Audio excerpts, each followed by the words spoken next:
Hi, I'm State Senator Guy Gazzoni from Howard County, and you're listening to the Conduit Street Podcast, your weekly dive into the policies and personalities driving local government in Maryland.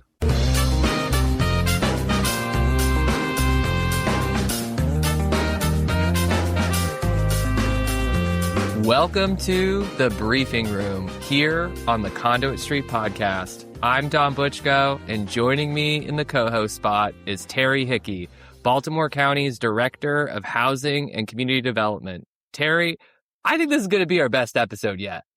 I'm holding you to that, Dom, because you set the bar hard with each new episode, but this is a subject I'm really excited about. It's been a hot topic in housing for a while now. Happy to be here. Happy to talk this out. Thanks for having me back.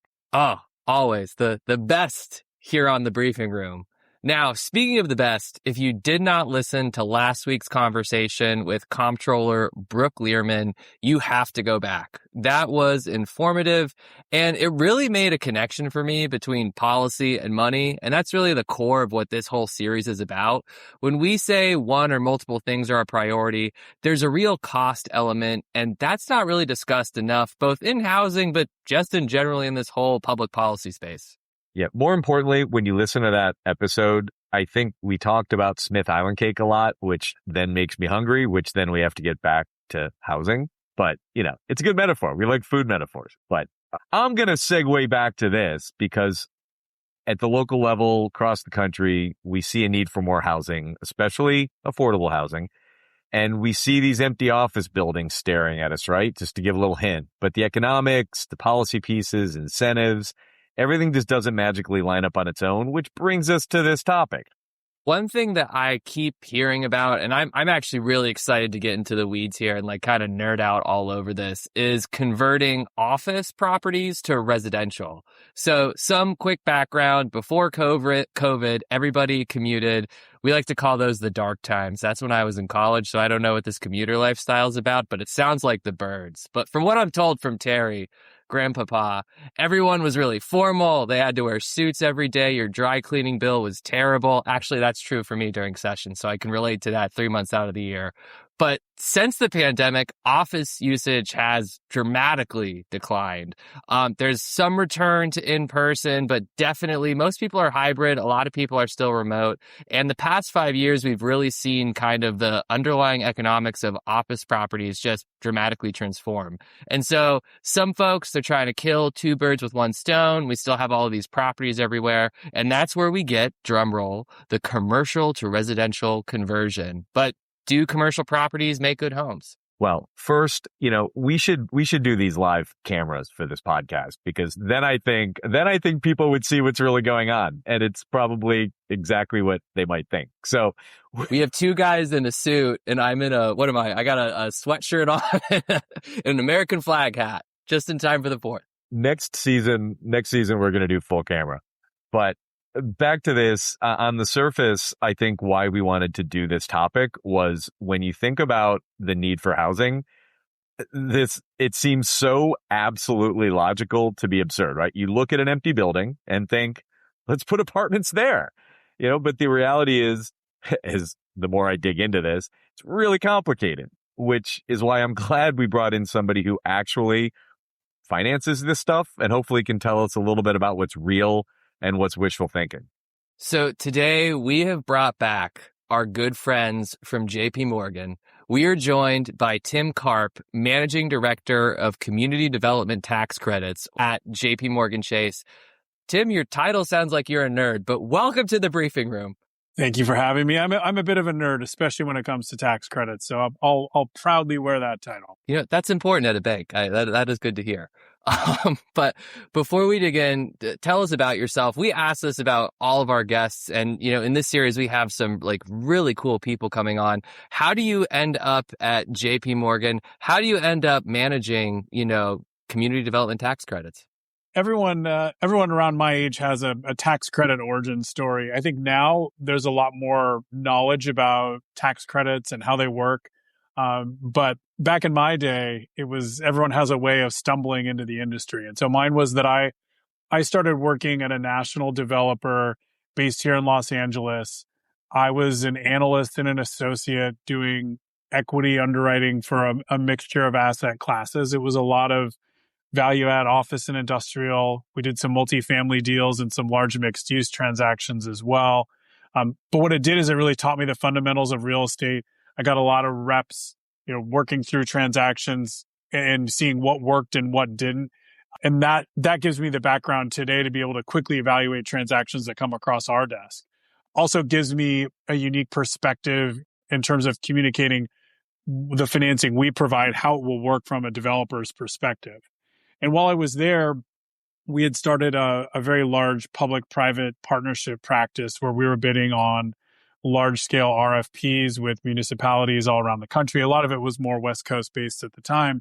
And a big part of what we were charged with as part of those RFPs was figuring out how do you finance these projects. And during the GFC, there was not a lot of capital out there. And so we stumbled across the New Markets tax credit, formed a community development entity, and got a $45 million award on our first try. And so that really opened my eyes to the world of tax credits, and was really fascinated personally with how you could deliver community impact combined with economic success using tools other than traditional debt and traditional equity.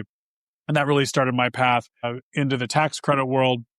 I worked for another investor for a number of years and then came to JPMorgan about 12 years ago. Now my team does federal and state historic tax credit equity investing. We do some smaller scale renewable energy credit investing, some of the transferable certificated credits that have been available. That's going away. And then we also do some state low income housing tax credit investing, all under the umbrella of how do we use these tools to create and preserve housing across the country. And that's really the core goal of what we do with all those different tools. I have to say, a lot of people, you had the best intro to your intro, tax credit origin story. You didn't disappoint, but we have a lot of terms of art. And I have to say that was the best lead in. You also mentioned really quick the term GFC. Can you dig into that a little bit? What does that mean? Yeah. So the Great Recession or the Great Financial Crisis of 2007, that GFC. 2008, 2000, that GFC. Yes. The GFC. Okay. Excuse me, not the. Yeah. My bad. Were you in high school then, Dom?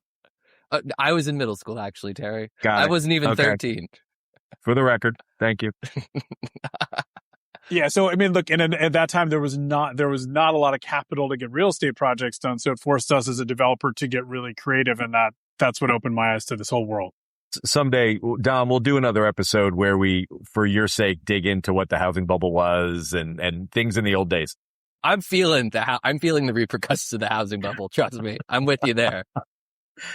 So we got the great guy in Tim. I think, when we talk about these innovative approaches to adding housing, I think developers often look at these sites and go, what a cool project. I'm going to do this. And then the community goes, this is great. It makes total sense.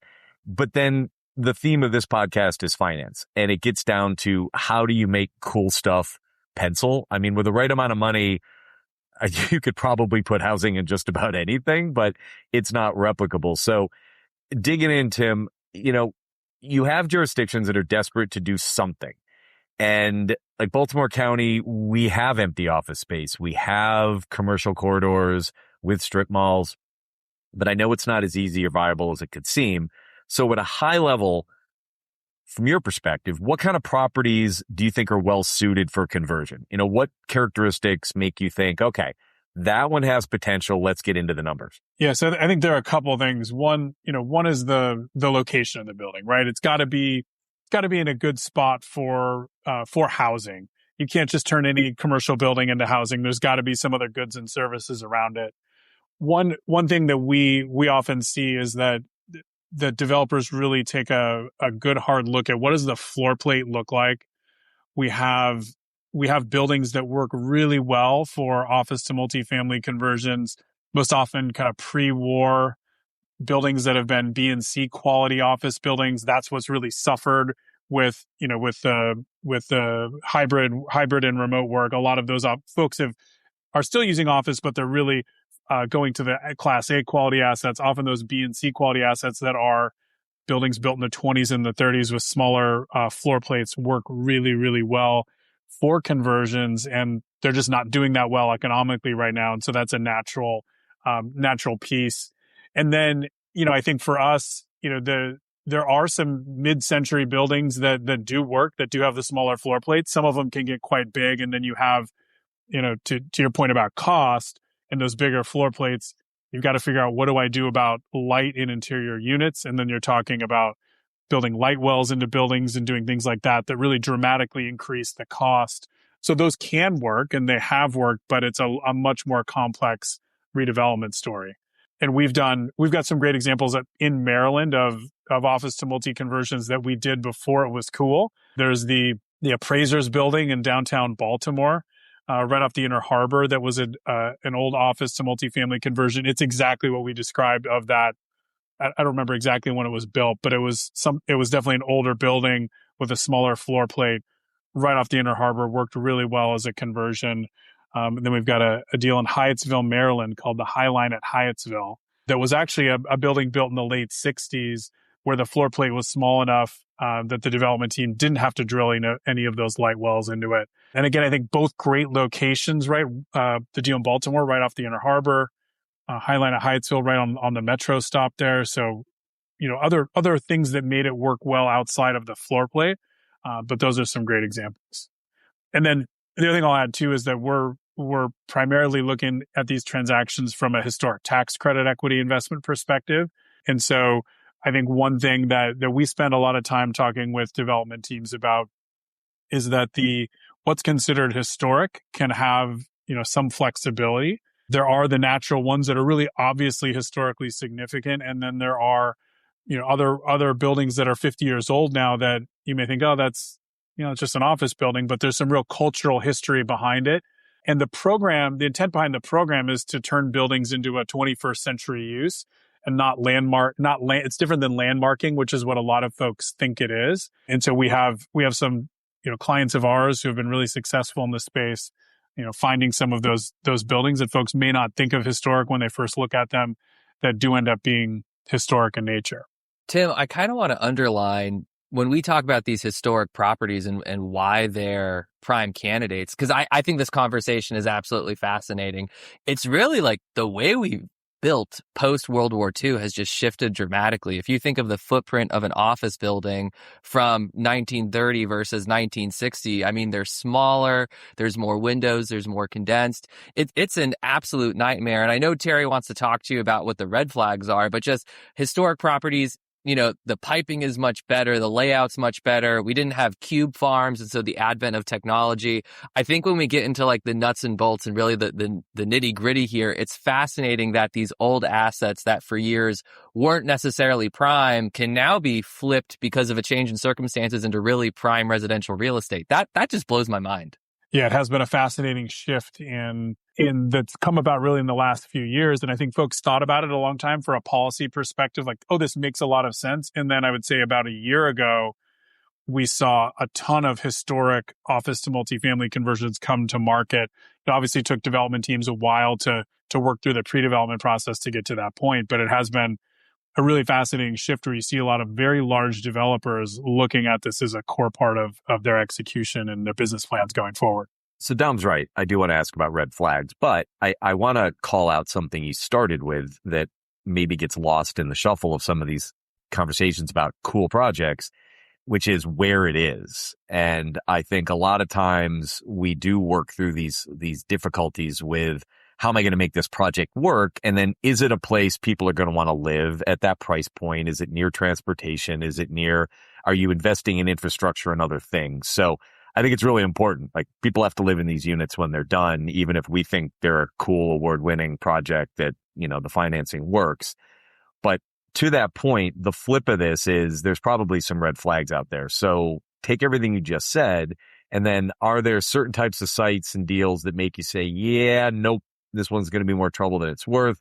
Anything that's like an immediate deal breaker you're looking for that would stop a conversation in its tracks? Yeah, I think the initial thing that we do is we do take a hard look at the project economics. So we want to make sure that the project is feasible from our perspective. We understand we may have a slightly different pro forma than the development teams, we sit in a different place in the capital stack, and we understand that. But we want to make sure that the project works, that we can validate the revenue and expenses that drive the NOI.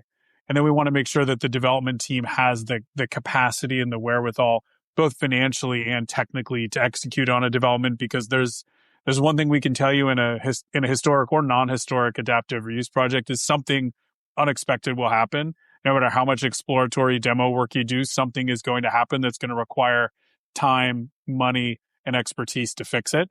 So those are some, I think, kind of just core building blocks of any real estate underwrite, but things that I think in an adaptive reuse take on even that much more importance.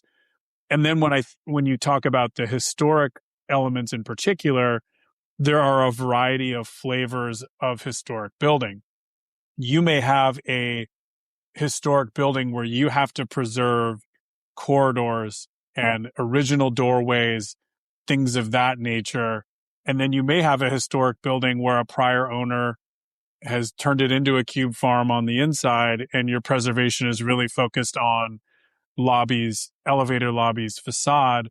That's a very different construction project than one where you're preserving original hallways and doorways. And so I think when we dig in the detail of looking at budgets and contingencies and expertise, those are really different flavors of adaptive reuse, where on the surface they look like, oh great, they're office to multifamily conversions, but those are really different things that we'll dig in on as we're looking at a transaction. That makes a lot of sense.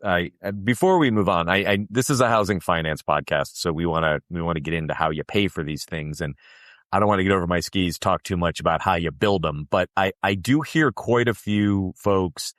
There's the adaptive reuse of an office building, of an office park. Then there's kind of the, let's just put housing on top of blank. We'll take any old office, strip mall, this kind of thing, and just put housing on top. Without getting too much into the construction dynamics, like, does that often not work? It's not as easy as it sounds, I imagine.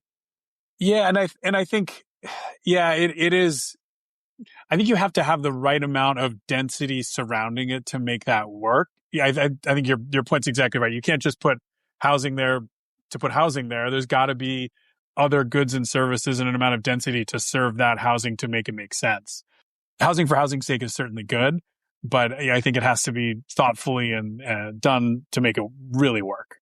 This whole conversation between, do we convert versus do we build, something brand new? There's just a lot of facets to it that as a layperson, you wouldn't necessarily think about and you kind of find shocking. And Tim, you touched on this a little bit in your answer before, but can you really break down, take a normal project that's going to be a brand new development versus we're going to do this conversion? What are the main factors that might drive your decision? We're going to convert versus we're going to tear down and build something new. Like, what kind of goes into that? Are there any is there like 10 or 3 or 5 big things, or walk us through? Yeah, I mean, I think the big, so we hit on one of the big things is that sometimes you do need to drill light wells or courtyards into buildings with larger, floor plates to make them work.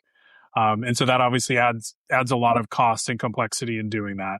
So wait, really quick, when you say drill courtyards, do you mean I'm going to literally hollow out the building and we're going to make a massive donut? That's insane. Yeah, it's really crazy. On a lot of the historic deals we do, they don't really do that. It's some of the non-historic adaptive reuse projects we've seen, but then there are some that are able to get creative and do that because it's the only way the development makes sense, because otherwise you have internal units with no light. And so it is a big undertaking to hollow out a portion of the middle of your building. That's wild. The other thing to always consider when you're shifting use from office to residential is that there's a big change in the mechanical systems needed in the building. So you've got to do, fresh MEP throughout the entire building. And so sometimes there can be some physical changes in the mechanical plant, in the basements of buildings or things like that can also add to the cost beyond just putting up, new walls and things of that nature. So that big change in use that you're undergoing and the mechanical systems adds a lot of cost to it. Sometimes we'll actually see some really interesting aspects of that is that when you're upgrading those systems, it can create some really unique basement space that you didn't have available before because the new systems are much more energy efficient and take up less space. And so we've seen some development teams get really creative with what do they do with that new subterranean space? But obviously that costs a lot of money to put in all of those new mechanical systems. And so I think those are the big, I think, cost items that we see in the transactions. The other one that sometimes exists, sometimes doesn't is windows. In the historic space, there's a big focus on preserving existing windows if they're functioning or putting in a like-kind replacement. And so that can add a significant cost to it if you're having to sometimes there's some custom window fabrication that will go into some historic buildings. They come out looking amazing, but there's certainly an added cost to that. Can you talk a little bit about the plumbing situation? Because my understanding in reading about this, that could potentially be a nightmare because, right now, if you have a cube farm, you have one bathroom that everybody uses, and now if you have to make all these individual units, you have to run pipes. I mean, is that an actual thing that can make or break a project? Yeah, I mean, if you can't get the plumbing to work in the old office building, it definitely can make or break a project, and it's a big focus of our clients when they're going through buildings is figuring that aspect out of many. But that is certainly the big thing. Can you fit in the mechanical, electrical, and plumbing in the confines of that historic office building? We've really, I was going to say we've gotten into the weeds, but we've gotten into the plumbing and the foundations and all the stuff. I don't think we talked, Tim, at all about acquisition, and just wanted to go back. Like, I think part of why this seemed to make so much sense to folks coming out of COVID is there was just available dead space. And have you noticed, or do you have any observations about the industry, the types of investors who own this space, and are they, because I think there's a lot of added expense to doing this, particularly if you pick the wrong site. But at least on the acquisition side, do you think developers might find it easier to pick up, I guess we'll just call it cheap office space, and then figure out the actual build out cost from there? Yeah, one thing we've seen that's been really interesting is that a lot of the transactions in the last year are with development teams who've already owned the buildings. And so they really know all these intricacies that we're talking about. They understand already because they've owned the asset for some significant period of time. I think, and because of that, they've been able to manage the office leases to get that timed up with their development timeline. I think one thing that we've heard from a lot of our clients who are buying buildings new is that often those even if your occupancy has fallen quite a bit, you still have existing office tenants who expect to be in that space, and there's a cost to buy them out. And so that's really a really significant piece of the development puzzle is what does that office tenancy look like, and what is it going to cost to have an empty building to transact on? Because you obviously get a lot more value from that square footage as an apartment building than you do as office today. And so that's really been an interesting dynamic, and something we know our clients take a long look at is you can buy an office building for cheap, but if you have to spend tens of millions of dollars buying out tenants to create the canvas to make the housing, then that deal might not work. But we've seen a lot recently where clients have owned buildings for a significant period of time and have been able to work that out in a thoughtful way along with the development timelines. That makes a lot of sense. And that explains why I think at least our county, we've gotten calls from owners of office buildings who are looking for introductions to reliable contractors and developers that have done conversions. So something for my colleagues around the state to think about. And I think the other sorry, I didn't mean to cut you off. I think the financing parties involved in those existing transactions, I think often view that owner as the best one to create the most value, so that folks are obviously recovering some lost value from what they viewed it as an office asset. So I think that's why you're seeing that dynamic, because they know that building inside and out, and there are a lot of intricacies as we've discussed in this. And so I think that's why you're seeing that dynamic. I'm glad you added that. No, that makes sense. So taking everything we've talked about related to costs, I want to turn this around. A lot of the listeners to this podcast are going to be local government officials, again, that are trying to solve this housing issue. And where can we do housing that makes the most sense with limited funds that'll honestly give us the least amount of fights at the local level? So adaptive reuse seems to make sense.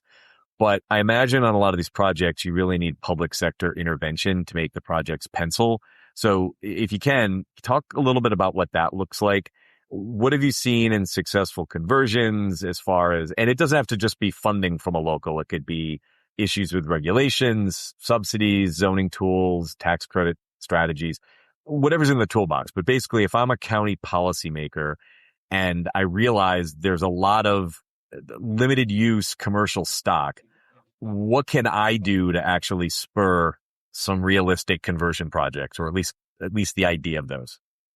Yeah, and I think one commonality, because we cover the whole country, we see a variety of municipalities, and I think one clear commonality is that the cities that are seeing the most office or commercial to multifamily conversion activity are being proactive about it and providing tools to development teams to make these happen. Different municipalities are choosing different ways to do it. I would say the most common things we see are property tax abatements. Often in exchange for that, development teams are providing some form of workforce or affordable housing.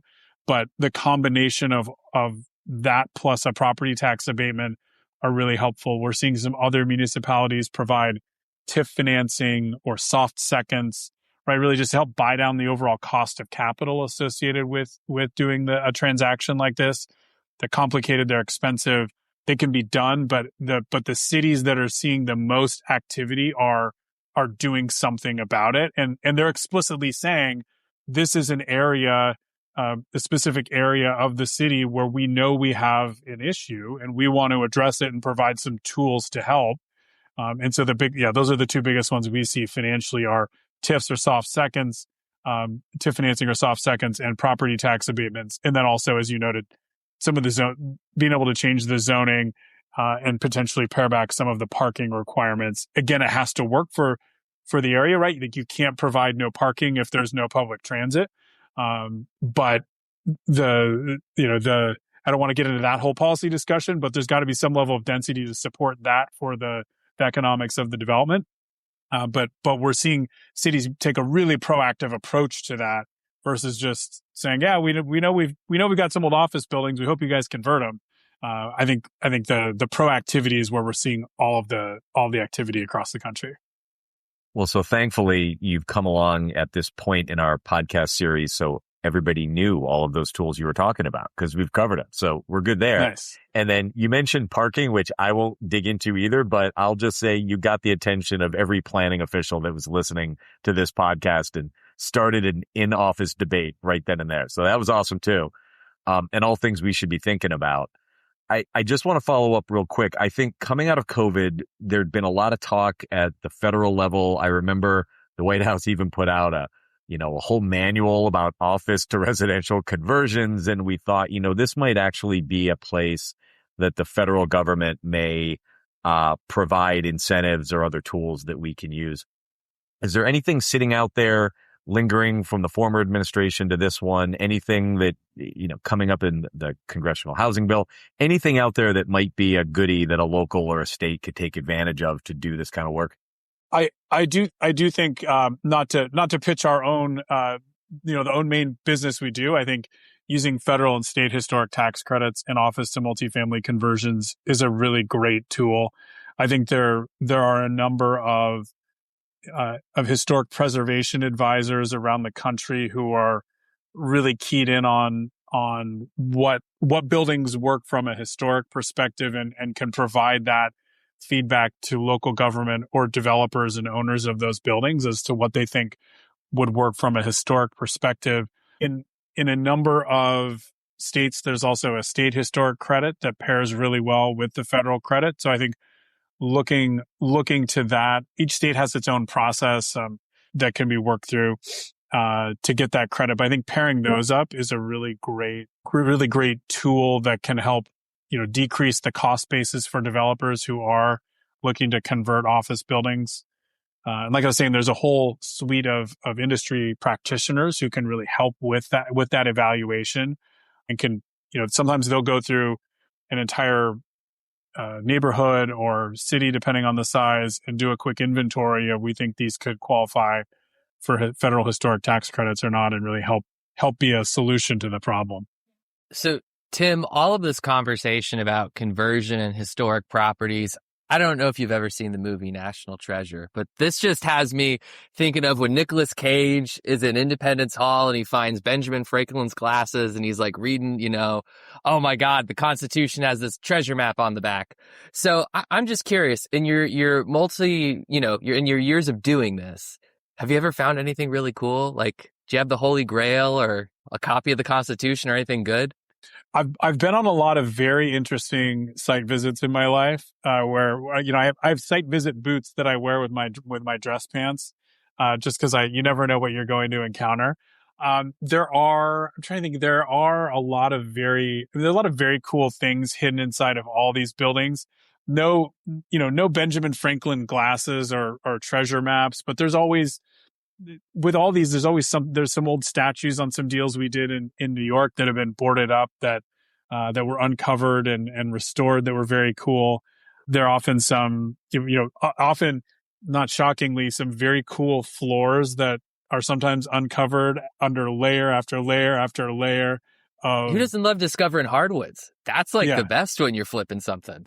Hardwoods or tile under multiple layers of laminated floors. You see a lot of that in a lot of the projects. So it's cool what gets found in that process, and often is a selling point to new residents or whoever's going to occupy the building next. So, we see a lot of cool things like that in all of the buildings that we do. Dom, I think, didn't they just really quickly move HUD out of their very, very old headquarters building down into Virginia? Maybe we should suggest we do housing in the old HUD headquarters. We could really do something there. And there's probably some really interesting stuff in their basement. I'm sure there's a lot of interesting things in the basements of DC. I will say though, laminate over tile or especially laminate over hardwood, that should be a crime. There's certain things we should do to help convert properties to housing, and there's certain things that we should make a crime, and that's one of them. Yes, absolutely. So speaking of which, we have broad reach. We have a lot of policymakers at the state and local level who are listening to this. And so you have their ear right now, Tim. What do you want them to walk away with? If there's one thing after listening to this that, they're interested in or that can help with this process, what should they know?